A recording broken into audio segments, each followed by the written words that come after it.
कृष्णा, राधे राधे। नमस्कार दर्शकों, गोकरण चैनल में आपका स्वागत है।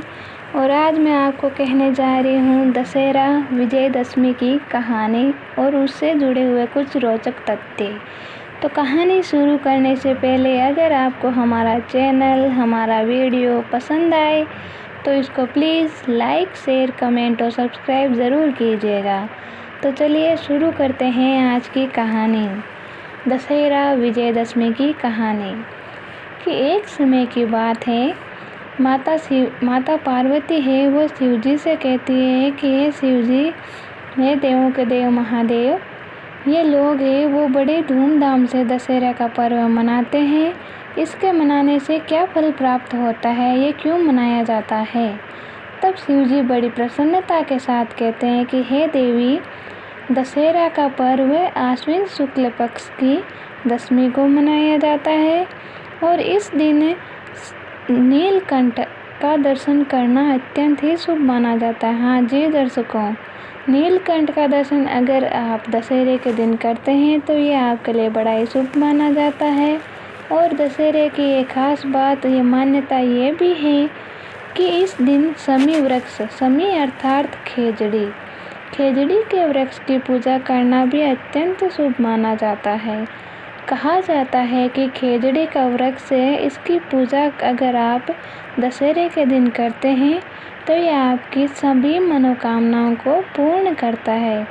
जो खेजड़ी वृक्ष की पूजा करने की एक मान्यता यह भी है कि इस दिन श्री रामचंद्र जी भी लंका पे चढ़ाई करने के लिए जा रहे थे, तभी समी वृक्ष अर्थात खेजड़ी के वृक्ष ने उनसे ये प्रिय वाणी कही थी कि आपकी विजय होगी।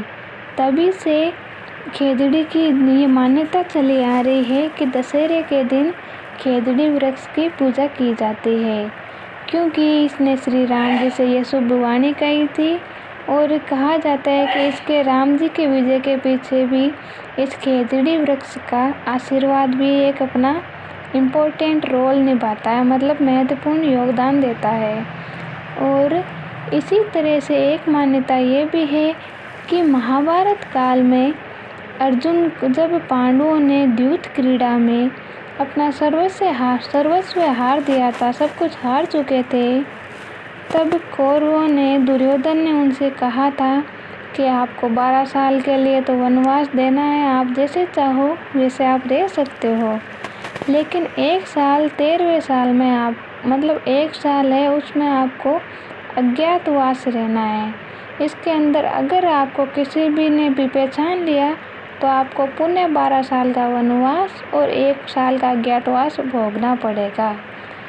तो पांडव हैं वो अपने आप में ही दिव्य थे और साथ ही उनके जो भी अस्त्र शस्त्र थे वो भी दिव्य थे। तो अस्त्र शस्त्र के साथ अगर पांडव कहीं भी जाते तो उनको लोग आसानी से पहचान सकते थे। तब अर्जुन ने और अन्य पांडवों ने अपने सभी अस्त्र शस्त्र है वो एक शमशान में लगे हुए शमशान में छुपा दिया था। जी हाँ दर्शकों, शमशान में एक समी का वृक्ष था, खेजड़ी का वृक्ष लगा हुआ था, जहाँ पर उन्होंने उनसे आज्ञा लेके खेजड़ी वृक्ष पे अर्जुन ने अपने धनुष गांडीव को रख दिया था और खेजड़ी वृक्ष ने उस गांडीव धनुष को धारण किया था और उसकी रक्षा भी की थी। और जिसके कारण वो पांडव हैं अपना अज्ञातवास पूर्ण कर सके थे, क्योंकि शस्त्रों के बिना उनको आसानी से पहचाना नहीं जा सका, क्योंकि वह सभी अपना वेश बदल लिया था। वो भी बड़े आसानी से, चालाकी से उन्होंने अपना वेश रूप बदल लिया था और विराट नगर में जाके रहने लगे थे। और जब उनका अज्ञातवास पूर्ण हो गया तो वो पांडव वापस आए और अर्जुन ने वो खेजड़ी के वृक्ष से उनकी पूजा की थी। और खेजड़ी वृक्ष की पूजा के भी अत्यंत महत्व माना जाता है।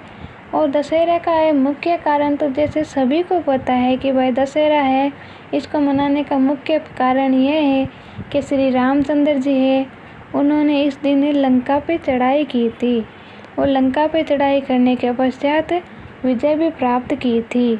और दशहरे को